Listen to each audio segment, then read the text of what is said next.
सांगलीमध्ये एक धक्कादायक घटना समोर आली आहे। कौटुंबिक वादातून पतीने झोपलेल्या पत्नीच्या डोक्यात लाकडी दांडक्याने जबर मार करत निर्घृण खून केल्याची घटना आज सकाळी उघडकीस आली।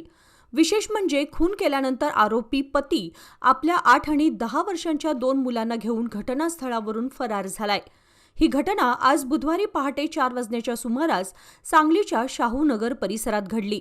शिलवंती पिंटू पाटील वय 30 असं मृत महिलेचं नाव असून तिचा पती पिंटू तुकाराम पाटील वय 35 हा सध्या फरार आहे।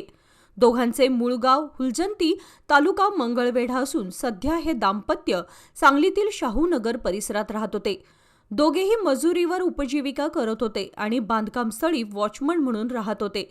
सध्या पोलिसांनी घटनास्थळी तपासाची चक्रे गतिमान केली असून पोलीस अधीक्षक संदीप घुगे, उपअधीक्षक विमला एम आणि पोलीस निरीक्षक सूरज बिजली यांनी तातडीने घटनास्थळी भेट दिली।